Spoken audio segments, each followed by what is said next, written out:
రాజైన బానిస పిల్ల 4వ భాగం.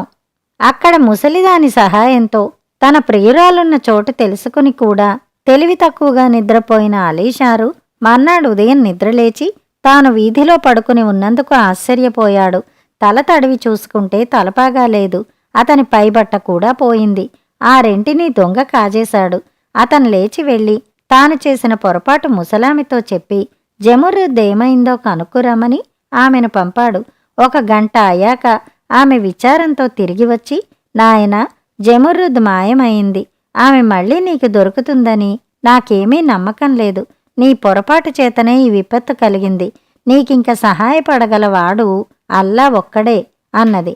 ఈ మాటలు వినగానే అలీషార్ కళ్ళ చీకట్లు కమ్మాయి. అతను పెద్ద పెట్టున ఏడుస్తూ కొంతసేపటికి మూర్ఛపోయాడు.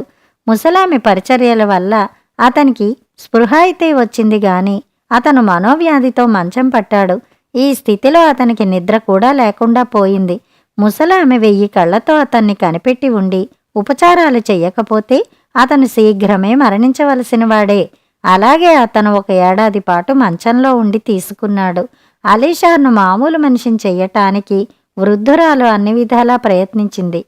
అతనికి జమురుద్ దొరుకుతుందనే ఆశ పూర్తిగా లేకుండా పోవటం చేతనే కోలుకునే శక్తి కూడా లేకుండా పోయింది.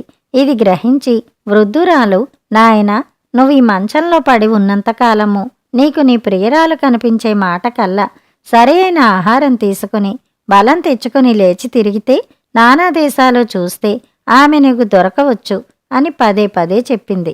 ఈ విధంగా ముసలామె చెప్పగా ఆమె మాటలు అతని చెవికెక్కాయి. అతను లేచి ఆమె వెంట స్నానశాలకు వెళ్ళాడు. ఆమె అతని చేత చక్కగా స్నానం చేయించి షర్బతులు తాగించి కోడి మాంసం తినిపించింది.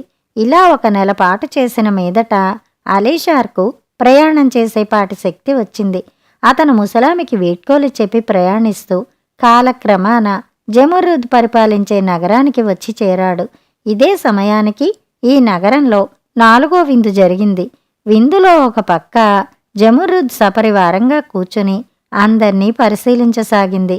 పౌరులందరూ ఎప్పటిలాగే విందుకు వచ్చి కూర్చున్నారు. కాని మీగడ హల్వా ఉన్న చోట ఎవరూ కూర్చోలేదు. దాని దుష్ప్రభావాన్ని వారు 3 సార్లు ప్రత్యక్షంగా చూసి ఉన్నారు. అలీషార్ అక్కడికి వచ్చాడు. అతనికి ఆ మీగడ హల్వా ముందు మాత్రమే ఖాళీ కనిపించింది. అతను ఆ ఖాళీలో కూర్చున్నాడు. చుట్టుపక్కల వాళ్లంతా అతనికేసి భయంతో చూడసాగారు. అతను అక్కడ కూర్చుంటుండగానే జమురుద్ అతన్ని చూసి గుర్తించింది. వెంటనే ఆమె గుండె దడదడా కొట్టుకోసాగింది. తన కంగారు తన భృత్యులు గమనించకుండా ఉండగలందులకు కొంచెంసేపు ఏమీ చెయ్యకుండా ఊరికే ఉండిపోయింది. అలీషార్ తన ముందున్న మీగడ హల్వా తినడం గమనించింది. అతను కడుపు నిండా తిన్నదాకా అతన్ని పిలిపించకూడదని ఆమె నిశ్చయించుకుంది. ఈ యువకుడెవడో వచ్చి మీగడ హల్వా ముందు కూర్చుని నిరాటంకంగా తనకు కావలసిందంతా తినడం అతని చుట్టూ కూర్చున్న వారికి ఆశ్చర్యం కలిగించింది.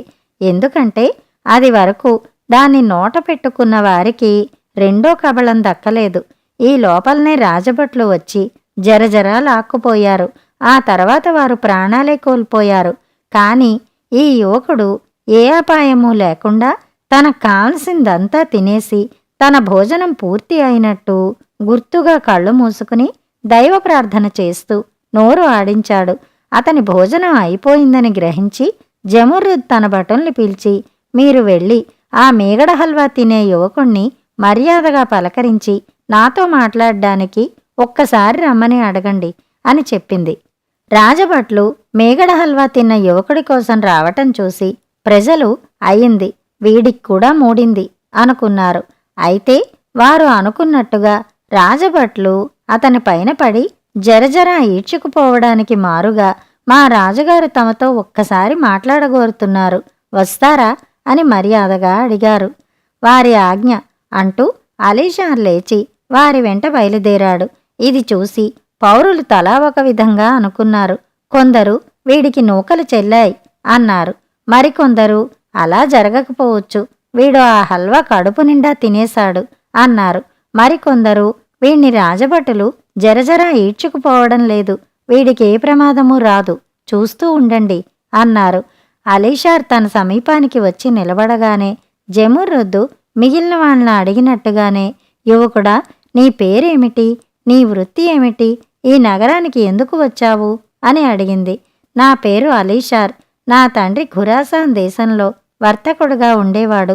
నేను అదే వృత్తిలో ఉంటూ రోజులు కలిసిరాక ఆ వృత్తి మానేశాను. నాకు అత్యంత ప్రియురాలైన స్త్రీని పోగొట్టుకుని ఆమె కోసం వెతుకుతూ ఈ నగరానికి వచ్చాను. ఆమె కన్నా నాకు వేరే ప్రపంచం లేకపోవటం చేత ఆమె పోయిన క్షణం నుంచి నాకు సమస్తము కలలాగా ఉంటున్నది అంటూ అలీషారు పట్టలేని దుఃఖంతో మూర్ఛపోయాడు. అతని ముఖాన పన్నీరు చల్లమని భటులకు చెప్పి జమురుద్ ఎప్పటిలాగే ఇసుకలో రాగిపుల్లతో గీతలు గీసి వాటిని పరీక్షించినట్టు అభినయించి అందరికీ వినబడేలాగా అలీషార్తో, నీవు చెప్పిన దానిలో అబద్ధమేమీ లేదు. నీ ప్రియురాలు నీకు తప్పక దొరుకుతుందని కూడా నేను జోస్యం చెప్పగలను అన్నది.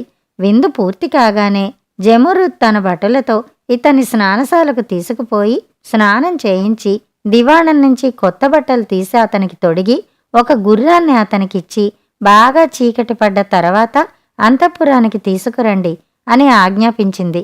ఆమె రాజభవనానికి వెళ్ళి ఎప్పుడు చీకటి పడుతుందా, ఎప్పుడు తన భర్త వస్తాడా అని ఎదురుతెన్నులు చూస్తూ క్షణమొక యుగంగా భావిస్తూ ముళ్ల మీద ఉన్నట్టు ఉండిపోయింది. సాయంకాల ప్రార్థనల సమయం దాటిపోగానే ఆమె తన రహస్య మందిరానికి వెళ్ళి అక్కడికి అలీషార్ను ప్రవేశపెట్టమని ఉత్తరవిచ్చింది. అతను తన్ను ఒక్కసారిగా గుర్తిస్తే ఆనందం పట్టలేక ప్రాణాలు వదులుతాడని భయపడి తన పైన వెలుగు పడకుండా క్రీనీడలో కూర్చుంది. ఎక్కడ్నించో వచ్చిన ఈ యువకుడిపై తమ రాజు ఇంత శ్రద్ధ కనపరచడం చూసి రాజోద్యోగులు, రేపీపాటికి ఈ యువకుడు ఏ మంత్రో సేనానాయకుడో అయిపోతాడు అని తమలో తాము చెప్పుకున్నారు. అలీషార్ వచ్చి అభివందనం చేశాడు. జమురుద్ అతన్ని, స్నానశాలకు వెళ్ళావా, సేద తీరిందా, స్నానం అనంతరం ఆకలి కలగలేదా అని ఏవో ప్రశ్నలతో పలకరించింది. అన్ని ప్రశ్నలకు అలీషారు చిత్తం అని జవాబిచ్చాడు. తర్వాత ఆమె అతని చేత భోజనం చేయించింది. భోజనానంతరం అతన్ని తన సమీపంగా వచ్చి కూర్చోమంది. అతను ఆశ్చర్యపోయాడు. కాని ఆమె ఆజ్ఞ ప్రకారం ఆమె శయ్యకు సమీపంగా వెళ్ళి కూర్చున్నాడు. ఆమె అతని చెయ్యి అందుకుని ఇంకా దగ్గరికి లాగింది. అలీషార్ ముఖాన కనబడిన ఆశ్చర్యం చూసి ఆమెకు నవ్వాగలేదు. ఆమె విరగబడి నవ్వుతూ, ఇంకా నీ బానిసను గుర్తించలేదా అలీషార్ అని అడిగింది. ఆ మాట అన్నదాకా అతను జమురుద్ ముఖంకేసి పరీక్షగా చూడలేదు. ఆమెను గుర్తించినాక అతనికి కలిగిన ఆనందం వర్ణనాతీతం. ఇంతకాలానికి అతని అన్వేషణ ఫలించింది. మర్నాడు తెల్లవారుతోనే జమురుద్దు రాజరికపు దుస్తులన్నీ ధరించి తన కింది ఉద్యోగులందర్నీ రాజప్రాంగణంలో హాజరు కమ్మని కబురు పంపింది.